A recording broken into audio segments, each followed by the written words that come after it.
কি এবার পাহাড়, সমুদ্র না জঙ্গল? ঘোরার মজা দ্বিগুণ হবে যদি থাকে মুখরোচক, আপনাদের সব সময় সফরসঙ্গী। মুখরোচক আপনাদের ভালোবাসায় জড়িয়ে ৭৫ বছর পেরিয়ে রথটাকে এক খাবলায় হাতে তুলে ধরে রেখেছে, দড়ি সমেত। ঠাকুর মাকুর উল্টে সব নিচে পড়ে গেল। সবাই বাড়িতে বলে যে একদম দ্বিতীয় রাহুল কুড়েমিতে। অভিনয়টা খুব ভালো জানে, ভাট ভাট খুব আছে। বাকি সবটাই আমার মতো, দুটো হাত ধরে উদুম চটকাই, চিগানো দমড়ে মুছে চুমু টুমু খেয়ে এখন লাস্টে আর না পেরে চেঁচায় যেতে চায় না বাবার কাছে, জানো বয়ের চলে এত চটকা। তুমি তাহলে পাংচুয়ালিটি থেকে দেখাচ্ছ, তুমি তাহলে করো বাবু জিনিসগুলো হাফ গোছ। তুই রাজা, আমিও তো তোর রানী, আমাকেও তো রানী করে রেখেছিল আমার মা। আমি বলতে চাইছি ও তো বুঝতে পারবে না, ও জীবনে পরিবর্তন নেই। বাবারা কিচ্ছু করে না। হসপিটালের জামাটা পরে ও কিভাবে আয়রার পাশে ঘুমোতে পারে এটা আমাকে বলুন। আমার আচ্ছা এটা ভোট ছেলেরা আমাকে ভোট দেবে, কারণ ওরা সব কোনো ছেলে গুছিয়ে রাখে না। না না, প্রচুর ছেলে আছে। এই তুই মাথা নাচিস কি? ও এইরকম যদি তৈরি হয়েছে 10 বছর পর আমরা আলোচনা। ইন্টারভিউটা প্রত্যেকদিন আমি শুরু করি, তবে আজকে শুরু করবে ছোট্ট অতিথি যার অনেক ফ্যান ফলোয়িং রয়েছে, তারা খুব পছন্দ করেন। আইরা রয়েছে আমাদের সঙ্গে, রাহুলদা, প্রীতিদি। তো একটু বলো যে কি ব্যাপার, কি করছো তুমি? কি কিছু কথা বলবে? হ্যালো বলে দাও। হ্যালো বলো, কিছু একটা বলো। করে কেমন চিৎকার করো? আচ্ছা ভলুকে ডেকে দাও। আয় আয় আয় করে দাও। আয় আয় আয় আয়। কিছুই করবে না? ওই আয় আয় আয় আয় করো। হ্যাঁ এটা কি আঙুল দিয়ে চেক করছে, দেখ না কি রে এটা, কি রে কথা বলবে? হ্যালো হ্যালো করো। না না কিচ্ছু বলবে না। আচ্ছা কিছু বলবে না, শান্ত হয়ে অনেকক্ষণ ধরে বসে আছে। আমি একটু প্রীতিদির থেকে শুরু করি। প্রীতিদি, এই আজ রথযাত্রা এবং ও প্রথমবার রথ টেনেছে নিশ্চয়ই? হ্যাঁ এটা প্রথমবার ও, মানে রথ ওর তো এখনো 1 বছর হয়নি, 2 মাস বাকি আছে। আর প্রথমবার ও তো পারছে না, তো হাঁটতেও পারে না, আর ঠিক করে এখনো হামাগুড়িও দেয় না। ও বাবার মতো কুড়ে হয়েছে একটু, বুঝলে তো? হামাগুড়ি দিতে পারে কিন্তু দিতে চায় না। তো সবাই বাড়িতে বলে যে একদম দ্বিতীয় রাহুল কুড়েমিতে। একটু ওর পিসি তো প্রচণ্ড রেগে যায়। ওই যে বলেছে, হ্যাঁ বলছে প্রতিবাদ জানিয়েছে, এরকম বললে হবে না। তো ওর বাবা ওকে কোলে করে নিয়ে এরম করে রথ টানছিল, আমি রথটা ধরে রেখেছিলাম। আর ওর দিদা, আমার মা, আমরা ফ্ল্যাটে ছিলাম আসলে, তো ওখান থেকে এই বাড়ি দমদমে এলাম। তো ওর মা ভিডিও করছিল, ওর বাবা টানছিল রথ, ওকে নিয়ে এরম পাখির মতন ধরেছিল, এরম করে চ্যাংদোলা করে। সেই রথটাকে এক খাবলায় হাতে তুলে ধরে রেখেছে, দড়ি সমেত। ঠাকুর মাকুর উল্টে সব নিচে পড়ে গেল। প্রথম রথযাত্রাতেই ওর একদম কেলেঙ্কারি ঘটিয়ে দিল, বুঝলে তো? এই কীর্তি উনি করেছেন। তো ঠিক আছে, এখন তুমি এসছো, আবার একবার ও রথ টানবে। রাহুল এই যে বলছে যে মেয়ে একেবারে মানে পাপাস গার্ল, সেরকম ব্যাপার কি? হ্যাঁ পুরোটা হাব ভাব সবাই বলে, শুধু রাতে ঘুমানোর টাইমে ওর প্রীতিকে চাই। বাকি সব আদব কায়দা সমস্ত কিছুর বাবা। ঘুমানোর স্টাইল, খাওয়া দাওয়া, মানে খাওয়া দাওয়ার টেস্ট একদম ওর বাবা। টেস্টে একটা হচ্ছে যে আমি ওকে জোর করে করে সবজিগুলো দিই, ওর বাবা যেটা খায় না। আর চিকেন ফিশও খাবে না, কিছুতে তুমি খাওয়াতে পারবে না, এই ধরনেরও। মানে রাহুলের মতন খাওয়া দাওয়া, ঘুমানোর স্টাইল সব কিছু। আর কুড়েমিতে তো অব্বল, মানে 1 নম্বর ও এসেছে। সবাই বলে মানে হামা করে দিতে পারে, কিন্তু কষ্ট করে আবার ওটা গিয়ে আনতে হবে, দূর নেই এরকম হাসতে। আর ওকে যতটা মনে হয় শান্ত, একেবারে না, ওকে রাখা যায় না। ও শান্তর ব্যাপারটা মিটিয়ে ফেলেছে অলরেডি ক্যামেরার সামনে টানছে। আমি যেটা বুঝলাম যে পুরো রাহুলদা, এবং রাত্রেবেলা শুধু মা সবটাই, মানে বাবা এখন বাড়িতে থাকলে কি সবসময় বাবার কাছেই? না না না, ওর বাবা খুব একটা ওকে নিতে পারে না। ওর বাবা খুব একটা বাড়ি থাকে না, মানে শুটিং নেই বলে এই নয় যে ওর নানান কাজ থাকে, বেরিয়ে যায়, তো খুব একটা থাকে না। ও শ্বশুরবাড়িতে থাকলে পুরো ঠাকুমার ওপরে, মানে ঠাকুমা ভীষণ, মানে ঠাকুমা অন্ত প্রাণ। আর ওই বাড়িতে গেলে দিদুন অন্ত প্রাণ, মানে মা পুরোটা। ও বাড়িতে গেলে মা পুরোটা, মানে আমিও জাস্ট হাত তুলে ঘুমাই। ওর খাওয়ার দাওয়ার থেকে আরম্ভ করে সব কিছু মা। আর এখানে ওর ঠাকুমা, ওর পিঙ্কি দিদি একজন আছে, পিঙ্কি দিদি ওকেও খুব ভালোবাসে। আর কিন্তু মা মানে দিদুন ঠাকুমা ঘেঁষা ভীষণ। আর রাহুলদা মানে কি কি করা হয়, খাইয়ে দিয়েছো কখনো? হ্যাঁ আমি 5-6 দিন বয়স থেকে খাওয়াচ্ছি। মানে দুধ খাইয়ে দেয় ও তো, খাবারটা খাওয়াতে পারি না। হ্যাঁ ও তো মানে হ্যাঁ ও ফর্মুলা মিল্কেই তো বেশি খেয়েছে ও, তো ওই ফর্মুলা মিল্ক রাহুল খাইয়ে দেয় এখনো, মানে চামচে করে ভাতটা খাওয়াতেও পারে না, টুকটাক ন্যাপি চেঞ্জ করে দেওয়া, মেয়ের কাজগুলো করে দেয়। ঘুরতে টুরতে ধরো আমরা গেছি, সেখানে রাহুল বাবুর জন্য হেল্প করে দেওয়া যেগুলো, সেগুলো 100% আমি সব করতে পারি, সব ন্যাপি সব চেঞ্জ পারি করা, আমি। পটি ন্যাপি পরিষ্কার চেঞ্জ করা থেকে, সব স্নান করি দেওয়ার থেকে, হ্যাঁ স্নানও করি দেওয়ার, বাবার সাথে স্নান করতে খুব আচ্ছা, ভালোবাসি। আমরা কিরকম স্নান করি, আমরা কিরকম চাঙ্গাই চুপুড়ে চুপুড়ে চুপুড়ে আচ্ছা ইরিটেট হচ্ছে, ওকে দিয়ে যাও, দিই, তুমি যাও, যাও, ভাগো এখান থেকে। শোনা বাবা তো আমার মা বুঝছো না, আমরা লড়তে আসবো। টাটা করে তো সবাইকে বলো, আর থ্যাংক ইউ। আচ্ছা তুমি সবাইকে এরকম করে নম করো তো, বলো হ্যাঁ, বলো কি থ্যাংক ইউ, আমার শরীর খারাপ ছিল, তোমরা আমার জন্য সবাই প্রে করেছো, তাই তোমাদের সবাইকে থ্যাংক ইউ। ও মাইকটা পাইনি বলে রেগে যাচ্ছে, তুমি নেবে এটা? দেবো না, মে কি হবে?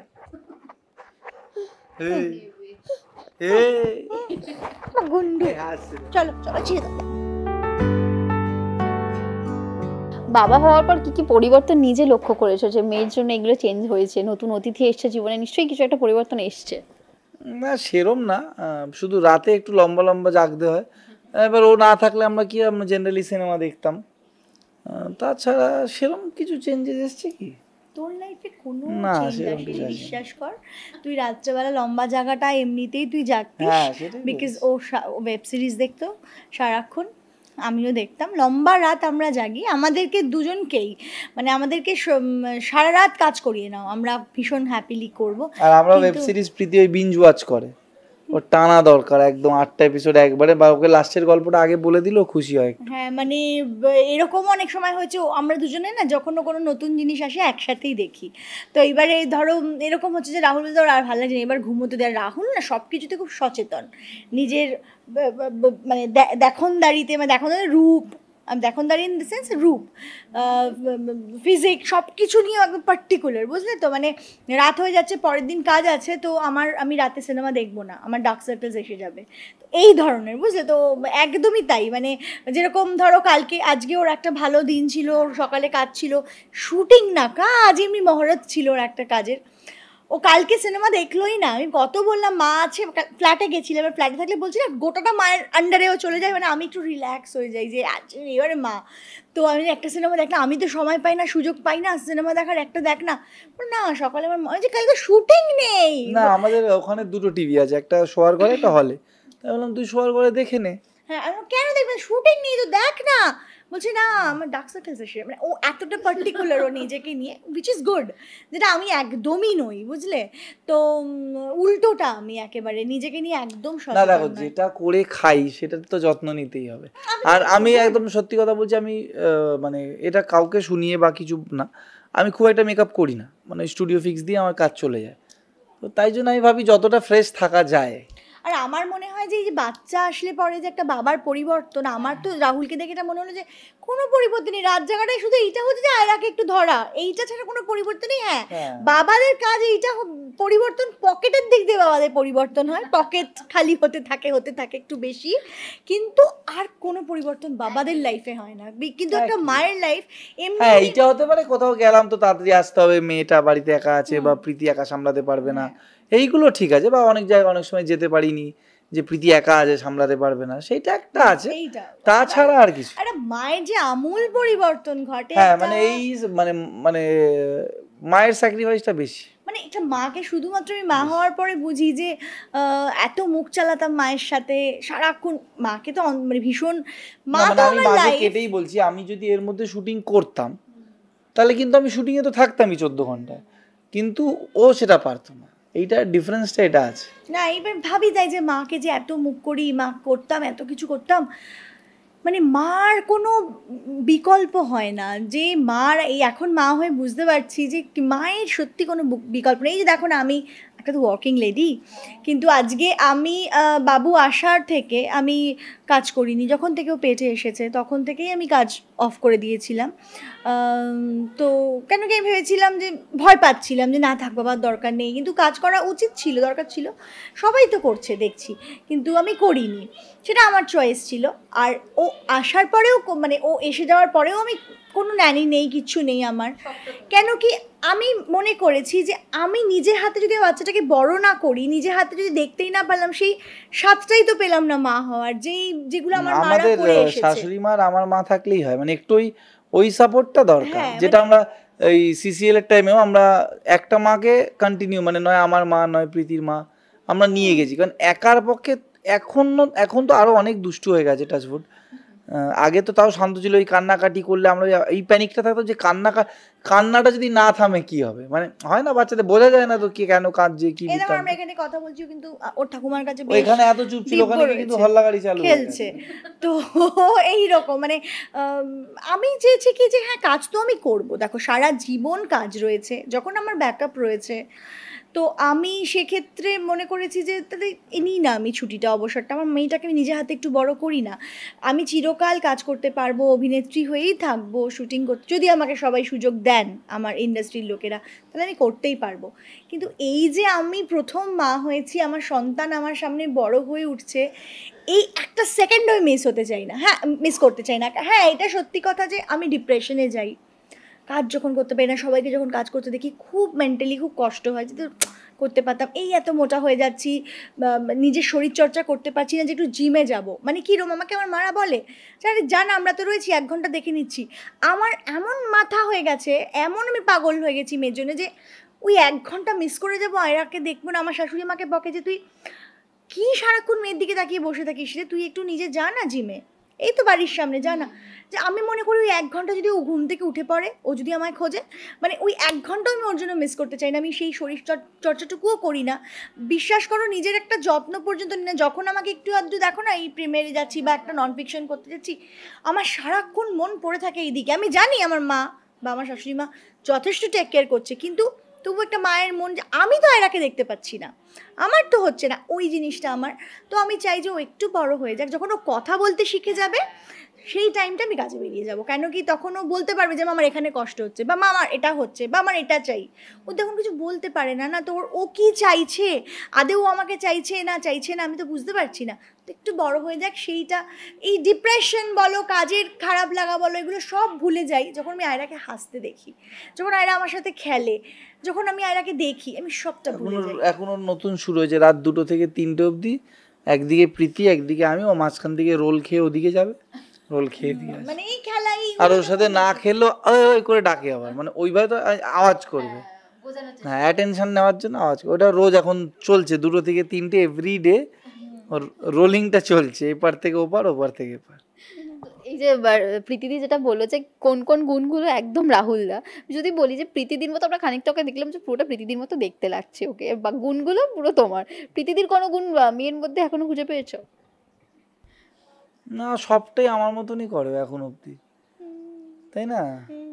শোয়ে আমার মতন, একটু বড় হলে বুঝতে পারবো হ্যাঁ, বড় নাচতে হলে। পারছে কিনা ঠিক করে, ও খুব সুন্দর। হ্যাঁ অভিনেত্রীও আমি জানি না আমি ভালো কিনা, কিন্তু এখন থেকে অভিনয়, বাবা মা দুজনেই অভিনয় করে, তো আমার পার্টিকুলার আমার দিক দিয়ে দেখা যাবে না, অভিনয়টা খুব ভালো জানে একদম, মানে একদম ওর ঠাকুমা বলে তুই কি হিরোইন হবি নাকি রে, মানে খুব আটভাট খুব আছে ওর। বাকি সবটাই আমার মতন, ঘুমানোর স্টাইল থেকে শুরু করে ঘুম থেকে ওঠার স্টাইলটাও আমার মতন, ঘুম থেকে ওঠার স্টাইল, ঘুমানো, আর যা যা যা হ্যাবিটও যা ওর দেখছি সবই আমার মতন, ওই খুব একটা শক্ত কিছু খেতে একটা যায় না, আমার সব মতো খুব ভীতু, এখনো পর্যন্ত প্রচন্ড ভীতু, যেরকম সব আমি। বাচ্চাই বিদু হয়। ও ভীষণ ভীতু গো, তুমি একটু জোরে আওয়াজ করে না করে কেঁপে ওঠে, এইটা আমি দেখি, ও ভীষণ ভীতু, ও পশু পাখি ভয় পায়, এগুলো আমি যেরকম ভয় পাই, এইগুলো এখন এত ছোটতে বোঝা থরি না যায়, একটু বড় হলে বুঝবো কি কি করতে পারছে, তখন বুঝবো যে হ্যাঁ এইগুলো আছে। প্রতিটা মুহূর্ত উপভোগ করার মতো, তুমি যেটা বলে যে 1 ঘন্টা, মানে 1 ঘন্টা অনেক বেশি তোমার কাছে চোখের সামনে থেকে, এই যে এই অনুভূতি, একটা নতুন জার্নির মধ্যে দিয়ে যাচ্ছ, আগে 14 ঘন্টা কাজ, ধারাবাহিক সবটা নিয়ে থাকতে, এখন একদম কমপ্লিটলি মা হয়ে ওঠা, তো নিজেরও অনেকটা চেঞ্জেস এসছে এবং মেন্টালি অনেকটা বোধহয় পরিবর্তন এসছে। হ্যাঁ, মেন্টালি তো ভীষণ ম্যাচিওর হয়ে গেছি। আমি একটু বরাবর ম্যাচিওর ছিলাম, কিন্তু বাচ্চাপনা আমার মধ্যে ছিলই, মানে মনের মধ্যে একটা বাচ্চাপনা ছিল। যেহেতু অনেক ছোট থেকে আমি আমার দাদা, আমার মাকে আমি অনেক স্ট্রাগল করতে দেখেছি, অনেক অনেক অনেক স্ট্রাগল করতে দেখেছি। আমার দাদা, আমি অনেক ছোটো থেকে যেহেতু স্ট্রাগল করেছি অনেক বেশি, তো সেই কারণের জন্য মানে যে সময় ও খেলতো সেই সময় ধরো আমার দাদা স্ট্রাগল করছি আমরা অনেক ছোট থেকে, শৈশবটা সেইভাবে পাইনি। তো ম্যাচিওর আমরা ছিলাম, কিন্তু শৈশবটা মনের মধ্যেই রয়ে গেছে। এখনও আমি বাচ্চা হয়ে গেছে তো কী হয়েছে, এখনও আমি যথেষ্ট ম্যাচিওর আমি নিজেই মনে করি। তো মেন্টালি পরিবর্তন প্রচুর এসছে। এই যে আমি ধরো ভুলে যাই, মাথাটা ঠিক করে কাজ করে না, একটু কখনো আপসেট হয়ে যাই, এই জিনিসগুলো খুব হয় মেন্টালি। এই পরিবর্তনগুলো হয় কেন কি, আমি যখন দেখছি যে ধর আমি তো এরকম ছিলাম না, আমি টোটালটা চেঞ্জ হয়ে গেছি, মানে সবটা ফিজিক্যালি বলো সব দিক থেকে আমি চেঞ্জ হয়ে গেছি, কিছুই করতে পারছি না, 24 ঘন্টা ঘরে, মানে এই পরিবর্তনগুলো ভীষণ এসছে। তবে সব কিছুই ভুলে যাই, আবার নিজেকে ঠিক জায়গায় নিয়ে চলে আসি। আয়রা, আমি বলতেই পারো আমার দুনিয়াটা ঘিরে এখন আয়রা, সবটা আয়রা।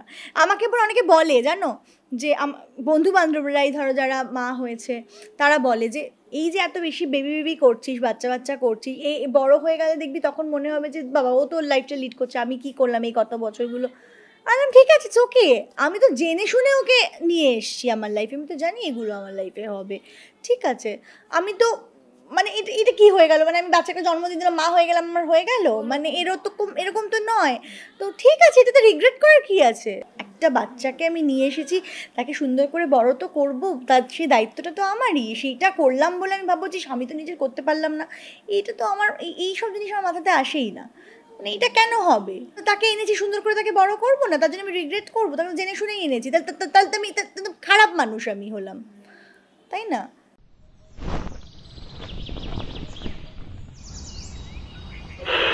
আকাশবাণী কলকাতা, শুরু হচ্ছে মহিলা মহল। উপস্থাপনা ও প্রযোজনায় বেলা দে। দুজনের মধ্যে কি ঝগড়া খুনসুটিটা একটু কমেছে? হ্যাঁ, এখন ওই যা হয় টাইম নিয়ে, পাংচুয়ালিটি নিয়ে। ওর আয়রাকে নিয়ে কাজ করতে লেট হয়, আর আমার বেরোতে লেট হয়, এই নিয়ে রোজ ঝগড়া আমাদের। ধরো আমি 2টোয় বেরোবো বলবো, ও 3টে 3:30 অবধি ও আয়রার কাজ বাজ করে, আমি 2টোয় বেরোবো বললাম, ও আয়রাকে 2:15 স্নান করাতে নিয়ে গেল, বা 2টোয়, তারপর আয়রা খেলো, তারপর ও স্নান করলো, এই করতে করতে তারপর আয়রার 3-4টে ব্যাগ রেডি করবে, এই করতে করতে সেটা 3:30 4টে করে দেবে, সেটা নিয়ে আমার লাইফটা তো রয়েইছে যাযাবরের জীবন। একবার আমি যাচ্ছি বাপের বাড়ি, একবার শ্বশুর বাড়ি, একবার ফ্ল্যাট। বিশ্বাস করো তুমি, ওই ঘরে গিয়ে দেখো আমার কোনো আলমারিতে জামা কাপড় শুধু বোচকায় থাকে, আয়রার আমার জিনিস সারাক্ষণ প্যাকিং। কোথাও যেতে গেলে আমার, তুমি আমাদের আগের বাচ্চা হওয়ার আগের আমার আর রাহুলের ইন্টারভিউ, আমাদের আগের রেকর্ডিং কখনো দেখো ভিডিও, আমাদের অনেক ইন্টারভিউ তো আছে, আমরা এরকম শান্তভাবে কোনোদিন ইন্টারভিউ বোধ দিইনি। সারাক্ষণ ঝগড়া, এই খুনসুটি চলছে, সবার সারাক্ষণ মারপিট চলছে, এইরকম বাচ্চা হওয়ার আগের। কিন্তু এখন দেখো আমরা কত শান্ত হয়ে গেছি।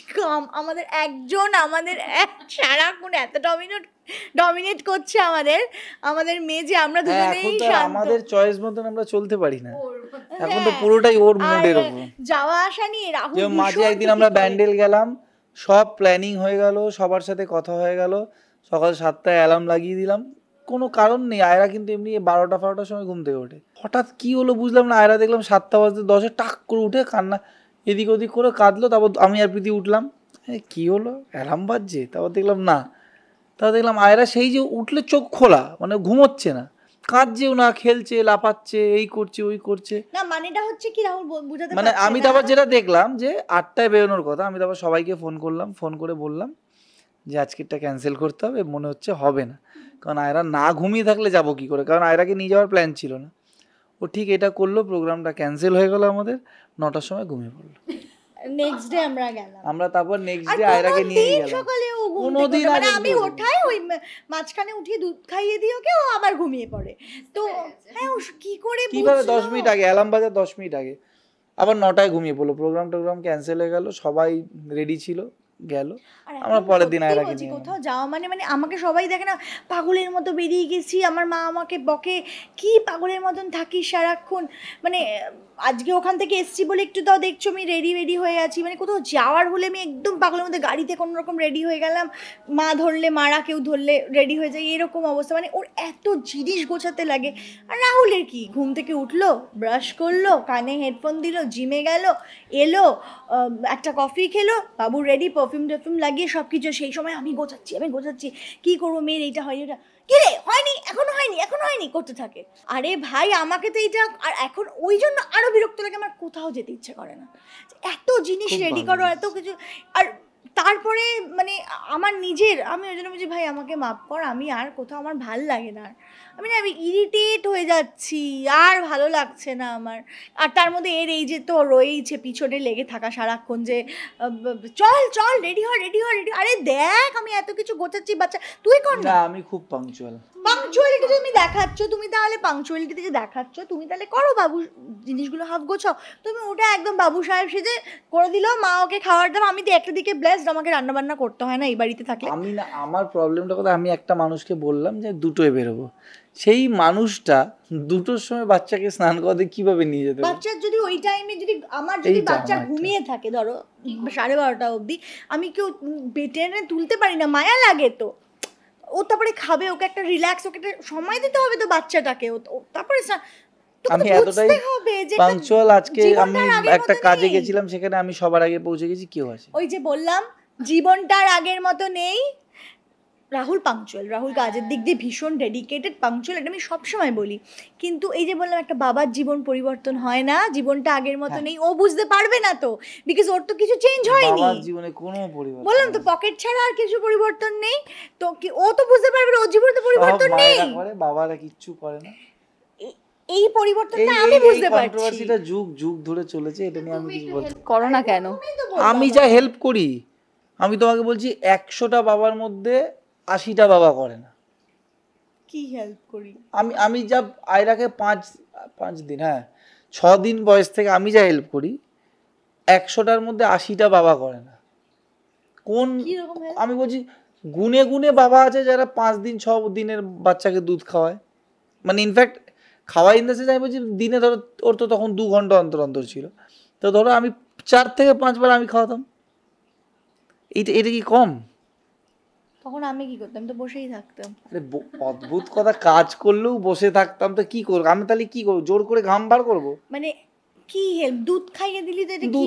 দুধ খাওয়াই, জামা কাপড় পরিয়ে দিই, স্নান করিয়ে দিই, আয়রাকে ধরিস, মাঝে নিয়ে ঘুরতে বেরিয়ে যাই, 2 দিন গেছি, ধরো আমি রান্না করছি, ওর সেই টাইমটা আমি ওকে কোথায় রাখবো, ধরো ফ্ল্যাটে আছি, আয়রা একটু প্রবলেম হচ্ছে, আমি ওকে বেশি চটকাই বলে ও মাঝে মাঝে বিরক্ত হয়ে যায়, তখন ধরিস এইটা। আর আমি কি বলেছি একবারও যে রাহুল হেল্প করে না কোনো আমার জায়গায় আছে, হেল্প না, আর রাহুল বাজে বাবা, একবারও বলিনি।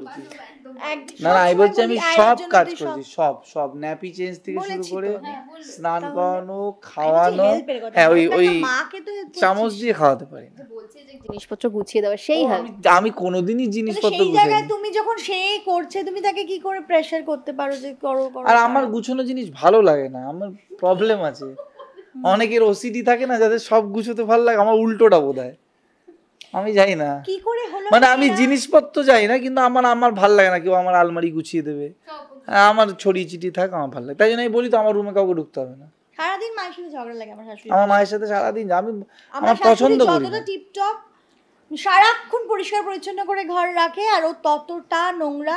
আমার বাবাও টিপটপ। বিয়ের পরে আমি জাস্ট ক্লান্ত, ঝুঁকে আমার মানে সিজারের ইনজেকশনের কোমরের ব্যথার থেকে বেশি মনে হয় আমার এই ঝুঁকে, ওর জামা কাপড় তুলতে ঝুঁকে আমার ব্যথা হয়ে গেছে, সারাদিন আমি খুঁজো জামা কাপড় তুলছি। আমি এটা ভুলও বলছি না, আমি এরকম, আমার ভালো লাগে না, এই কি ভীষণ মানে আমার জন্য এটা এখানে ভালো আছে, কি তুমি যদি এখানে রাখো তো রাখো, না রাখলে মোজা ওইদিকে, জুতো ওইদিকে, হ্যাঁ আমি টেরো এসে মোজা ছুঁড়ে ফেলে দেবো ওইদিকে ওদিকে। আর তুমি বললাম না আর কি সব শরীরের জামা কাপড় কোথায় কিন্তু প্রবলেমটা হচ্ছে আমার মা বেশি গুছোতে গিয়ে জিনিস হারিয়ে ফেলে, আর ও ঠিক আছে আমার ফ্ল্যাটে গেলে তো পাওয়া যায়, ওটা এতটা বড় নয় বলে পেয়ে যাই সবকিছু, আমার মা বেশি গুছোতে গেলে হারিয়ে ফেলে।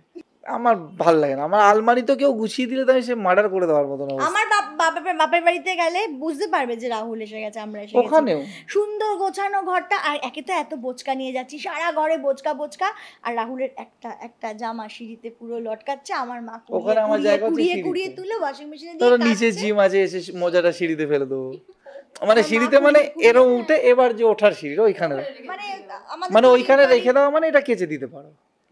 দরকার আমার মা টেনে টেনে নিয়ে যেরকম এই বাড়িতে যেরকম কি আছে, আমার আগে আমি ওই ঘরে থাকতাম, তো ওই নিচে যেটা পড়ে থাকবে সেটা কেচে দিতে পারো, খাটে যেটা আছে ওটা কেউ ধরবে না। এইটা বলে দিল যেটা কি হ্যাঁ, যারা পুরনো আছে আর কিছু বলতে যাই বলে উফ আমি তো রাজা, আমি বলছি আচ্ছা তুই রাজা, তো আমি কি ঝি আছি? আমি কোনো কাজের না, মানে যারা সেটা কাজ না, করে কথাটা হচ্ছে তাদের আমি অপমান করছি না, কিন্তু আমি তো কাজ করতে জন্মাইনি। তুই রাজা, আমিও তো তোর রানী, আমাকেও তো রানী করে রেখেছিল আমার মা। আমি বলতে চাইছি, আমি বলছি না এটা আমার, এটা মানে এরকমই, আমি কি করবো? মানে আরেকজন মহারানী আছে কিন্তু, হ্যাঁ মেয়ে বড় না, আমি জামা গুছিয়ে নিয়ে যাচ্ছি। দেবো না ওকে, আমি যখন একটু হাঁটতে শিখবে এগুলো আয়রা রেখে আসো, এগুলো আমি করবো। ওকে দেখে আমার যা শিক্ষা হয়েছে, বাপরে বাপ এইরকম। ইনফ্যাক্ট তুমি জানো, আমি যখন কোথাও ঘুরতে যাই বা শুটিং আউটডোর যাই বা যাই হোক, আমি একটা তোমার আয়রন ক্যারি করি, বাই চান্স যদি না পেলাম, আর না রাহুলের image আমি সব একবারে ডাম্প করে নিয়ে যাই। আমি ক্রাশ জামা কাপড় পরি, হ্যাঁ রাহুল আমার জামা কাপড় আয়রন করে দেয়। আমি ও পছন্দ করে না আয়রন ছাড়া। আয়রন করতে আমি খুব ভালো পারি, আমার কফি করে জুতোটা সবসময় পরিষ্কার পাবে, মোজাটা সবসময় পরিষ্কার, এগুলো সবসময় আমার কাছে এক্সট্রা থাকে। মানে এখনো যদি তুমি বলো তাহলে আমার কাছে হয়তো 5-6-10টা জোড়া নতুন মোজা রাখা আছে স্টক, এগুলো আমার একটা প্রবলেম আছে। আন্ডারগার্মেন্টস, হ্যাঁ আমি ওই ফ্ল্যাটে গেলে অনেক সময় বা এই বাড়িতে অনেক জুতো পরে ঘুমি, শীতকালে ঘুমিয়ে পড়ে। আমার শাশুড়ি মা আমাকে বলে যে বুঝিস না কেন ছোটবেলায় সারাক্ষণ আমি জুতো পরিয়ে রাখতাম, আমি খুব কম চটি সেই জন্য ওর অভ্যাসটা রেখে দেয় জুতো পরে। আমি জানি না কে সেটা কি না, কিন্তু আমি চটি খুব কম পরি, আর আমি এরকম জুতো পরে ঘুমানো এখন বলে বলে রাহুল বাচ্চাটা আছে এখন তো খোল, এখন তাও এসে এখন আমার বাবা ওই চেঁচায়। কালকে যেরকম এসে আমি মেয়ের ঘরে ঢুকে গেছি জুতো পরি, মানে আমার ওই জুতো মানে আমি সারাদিন জুতো পরে থাকি, কিন্তু ওই মানে ওই আর কি। আরে বলে বলে আমার মুখ ব্যথা, আমি তো খুব রেগে যাই, আমি আর কি নিয়ে খুব পার্টিকুলার, খুব রেগে যাই আমি। কি বাচ্চার ঘর, আর এই সবে জ্বর থেকে উঠলো, আবার আমি বলে দিই, আমি লাগিয়ে দিই শ্বশুর মশাইকে দেয় আচ্ছা করে। আরে মাঝে একটা অদ্ভুত কথা, আয়রাকে নিয়ে আমি ডাক্তারের কাছে গেলাম, ডক্টর দেখালাম, ডক্টর দেখে আমি বাড়ি এলাম, তো আমি ওইটা পরে কেন ঘুমোতে পারবো না? আয়রা তো ওইখানে গেল, যদি ভাইরাস থাকে ওই ভাইরাসের মধ্যে তো ছিল, আমার জামা এক্সট্রা কি থাকবে, এই নিয়ে একদিন ঝগড়া। হসপিটালে যখন গেলাম এমার্জেন্সিতে নিয়ে, সবে এসছি এমার্জেন্সি থেকে, ওকে দেখিয়ে ওকে যা করার, অনেকক্ষণ ছিলাম এমার্জেন্সিতে গেছি বুঝলে। যেদিন প্রথম ওর আসলো জ্বরটা, তো রাত্রিবেলা তখন 2টো এসে আমি সঙ্গে সঙ্গে আমি আমার হসপিটালের জামা কাপড় খুলেছি, আর ওকে বললাম রাহুল জামা কাপড় খোল, না খুলবো না। কমেন্টসে আপনারা বলবেন, ও কথাটা তুললো বলে আমি বলছি, আপনারা ভোট দিন তো ঠিক আছে আপনারা বলবেন। আমার চুক্তি হচ্ছে যে আয়রা তো আমাদের সাথেই ওই এমার্জেন্সিতে গেল, ও আমি ওকে কোলে করে গাড়িতে তুললাম, তারপর গাড়ি চালিয়ে বাড়ি এলাম। তো ভাইরাসটা যদি ধরার থাকে তখনই তো ধরে নেবে, বাড়ি এসে আমি এই গেঞ্জিটা পরে বসলে কেন ধরবে? এটা আপনারা ভোট দেবেন, আমি ঠিক না বাকিরা ঠিক। পুরো হসপিটালে ছিল, পুরো হসপিটালে ঘুরঘুর করলো, সবকিছু করলো, মানলাম আয়রাকেও কোলে তুলে আনলো সবকিছু। এবার ওই হসপিটালের জামাটা পরে ও কিভাবে আয়রার পাশে ঘুমোতে পারে এটা আমাকে বলুন। আমার আচ্ছা এটা ভোট আমি এসে সঙ্গে সঙ্গে সমস্ত এটা আপনারা প্লিজ ভোট দেবেন, কে ঠিক আছে? ও কি করে ঘুমোতে পারে? তুই বিছানাটা জাম করছিস, সব জায়গায় তুই নোংরা করছিস, জামস। আর হসপিটাল সব থেকে, আমি পরের দিন ডাক্তারকে বলেছিলাম, বলছে হসপিটালে জাম থাকে না। তো আমার বক্তব্য হচ্ছে যে আমি জাম থাকে না বলে আমি ওই জামেই তো ঘুরলো এতক্ষণ, যদি ধরার থাকে তাহলে তো তখনই ধরে দেবে। ডক্টর হাসছেন, হসপিটাল তো সব থেকে খারাপ, হাসছেন ডক্টর, ঠিক আছে? আপনারা প্লিজ কমেন্টে বলবেন সেদিনকে আমার সাথে ওইরকম মেয়ের জ্বর, ওর সাথে জামা নিয়ে ঝগড়া, আমার লজিকটা ঠিক না? রাত্রেবেলা আমি মেয়েকে নিয়ে পাগল, ও জামা নিয়ে ওই নিয়ে ঝগড়া করছে আমার সাথে, ঠিক আছে? জামা খোলা নিয়ে, আমার ওইটা আমি মানে আমি ভুল, আচ্ছা ঠিক আছে আমি ভুলই বই, কিন্তু আমার না ওই রুলস মানাটা আমার কোনোদিন পছন্দ হয়। মানে আমি বলছি না যে বাজে সেন্সে, আমি বলতে কোনোদিনই না। আমি ওই স্কুলেও যেরকম ছিল, মানে আমি বলছি না এই বাজে স্টুডেন্ট ছিলাম বা মানে নেগেটিভ ওয়েতে না, কিন্তু ওই তুমি আমাকে যদি রুলস বলে দাও আমি সেটা করবো। আর যে এইটার বাইরে করতে পারবে না, আমি নিজের জন্য তো খারাপ এই ধরনের জামা কাপড় পরে ঘুমিয়ে পড়া বা কিছু, নিজের জন্য খারাপ। না এখন রাস্তা এত কোভিড হচ্ছে, এত কিছু এখন এখানে এসে গেছে আবার নতুন করে, তো সবাইকেই আমি বলবো যে আপনারা সচেতন থাকুন, আপনারা নিজেদের সবসময় হাত ধুয়ে খাবার আমি খান। এইটুকু বুঝি, সব লেখা আছে, থাকে না তার থেকে বেশি কিছু হবে না। একদমই তাই, ঠিক বলছিস, বা বিধাতা সব লিখে দিয়েছেন, কিন্তু হ্যাঁ মানে আমি বলছি না আমি প্রোটেকশন ঠিক, নিতে কি অসুবিধা আছে? আমি বলছি আমি আমার মতন করে ঠিক, আমি বলছি না আমি ঠিক। না তুই তো ঠিকটা, আমি একটা জিনিস মানছি যে তুই সত্যি তো আয়রাকে তো ওই জাম অবস্থাতেই কোলে নিলি। তুই এখন তাহলে ভোটটা কি আমাকে দিচ্ছিস না নিজেকে? না, আমি ওই জায়গাতেই আটকে আছি। এই বাবিতনটা থামবে না, আমি বুঝতে পারছি, আপনারাই জানাবেন। তবে এই যে প্লিজ কিন্তু ভোট দেবেন যে আমার লজিকটা ঠিক না প্রীতির লজিকটা জানাবে। আর ছেলেরা আমাকে ভোট দেবে, কারণ ওরা সব, কোনো ছেলে গুছিয়ে রাখে না। না না প্রচুর ছেলে আছে, এই তুই মাথা নাচিস কি, তুই গুছিয়ে কোনো রাখিস ছেলে না? জামা কাপড় গুছিয়ে, জুতো মোজা গুছিয়ে রাখে না। ওই যে আমাদের ক্যামেরা ছেলেদের দু তিনটে প্রেম হতে পারে, একটা ঘড়ি, একদম একটা বাজে জুতো। কথা। আমার শ্বশুর আমার যেরকম আন্ডারগার্মেন্টস আর মোজা, হ্যাঁ মশাইকে দেখে নেবেন না, ভাববেন নিজের জামাটাও এত সুন্দর করে গুছিয়ে রাখে, আপনার প্রেমে পড়ে যাবেন। জামা কাপড় জুতো, সারাদিনে কম কাজ। সমস্ত কিছু কম। তোর কি কাজ, তোর কি কাজ? হ্যাঁ বাবাকে দেখে তো বাচ্চারা শেখে, আইডল হয়তো বাবাকে অন্য দিক দিয়ে আইডল ওই মানবে। যে ওই আমার ওই লজিকটা, রুলস গোছাবো কেন আমি? বাবাকে অন্য দিক দিয়ে পুরো ভগবান মানে, বাবাকে সব দিক দিয়ে ফলো করে যে বাবার আরে মতন বাবা, হবো, আমি এরকম এইটাতে হ। আচ্ছা আয়রাকে কি করবে? আয়রাকে তুমি এরকম শেখাবে? আমি যেরকম আছি তো, হবে। আছি তো, এতটা স্যাক্রিফাইস করলাম, কাজ কর্ম সব ছেড়ে বসে রয়েছি। এই যে 5-10 বছর পর দেখা যাবে। শোনো না, আমার শাশুড়ি মাকে তো ধরো চটকাতে দেয় না একদম, বুঝতে পারো, আয়রাকে ধরো চটকাবো দেয় না। আমি বলি এই অন্যের বাচ্চাকে চটকানো যায় না, তোকে আমি জন্মই দিয়েছি যে আমি বলতাম, বুঝলে তো, যে অন্যের বাচ্চাকে তো ধরে চটকানো যায় না, নিজের যখন হবে তখন চটকাবো, জন্মই দিয়েছি তোকে চটকানোর জন্য, তুই চটকাতে দিবি না কেন রে? আমি তো অত কথাই শুনি না, যখন ও ভদ্রভাবে চটকাতে দেয়, যখন আয়রার মুড ভালো, ও চুমু খাবে, চটকাতে দেবে, ও ঠিক আছে। যখন ও বেশি পায়তারা করে, ধরে দুটো হাত ধরে উদুম চটকাই, চিকেন দমড়ে মুছে চুমু টুমু খেয়ে, এখন লাস্টে আর না পেরে চেঁচায় ঝিঁ যেতে চায় না বাবার কাছে, জানো বয়ের চোটে এত চটকা এত। আর তাছাড়া কাজ, আর বলি আয়রাকে, কাজ কর্ম ছেড়ে সমস্ত কিছু স্যাক্রিফাইস করে নিজের এইরকম অবস্থা করে তোর কাছে বসে রয়েছি, চটকাতে দিবি না, চটকাতে দিবি না। আর সেটাই হচ্ছে কথা, ও যদি কথা না শোনে, সমস্ত কিছু এত স্যাক্রিফাইস ওর পিছনে আমি করেছি, ও এইরকম যদি তৈরি হয়েছে, 10 বছর পর আমরা আলোচনা। সেটা আমি জানি না এরা কি হবে, মেরে ধরে তো আর সবকিছু করতে পারবো না, বাচ্চাদের মারতেও নেই, ওরা বিগড়ে যায়। তো দেখো যতটা চেষ্টা করার করবো, একটু দরকার আছে, যতটা চেষ্টা কর না, মেয়ে বাচ্চা, মেয়ে সন্তান, আমি গায়ে হাত দেওয়া নিয়ে খুব আমি একদম ইয়ে নই, আরে পক্ষপাতী নই। মারা মানে কি চোর পিটানোর মতন নাকি? একটু মানে বলতে চাইছি একটু শাসন দরকার আছে, কিছু একটার উপর তো ভয় থাকা শাসন তো দরকার। অবশ্যই করব, কিন্তু যদি বাচ্চা বুঝেই যায় যে আমি মার খাবো না, ও বাচ্চা শুধু আরে আমি বকলে, এখন বোকাটা বোঝে, বকলে কাঁদবে করে দিয়ে আমার কাছেই আসবে। আমি যা মার খেয়েছি, ও বহুত বহুত মার আর আমার খেয়েছি। শাশুড়ি মা বলে কি, ওকে যখন আর আমি মারা হতো, কাঁদতাম না কোনোদিন। চোখে চোখ মানে দিয়ে থাকতো, বাবা যখন ওকে খুব মারতো, রম্পাট মার, ওরকম চোখে চোখ দিয়ে রাখতো বাবার, আর বাবা বলতো চোখ নামা, চোখ নামানো, চোখ নামাতো না, আরো মার খেত। আমি লাইফে মানে আমাদের তো বাধা ধরা ছিল, আমার আর আমার বোনের, শনিবার করে পুরো সপ্তাহ নালিশটা হবে আর মার খাবো।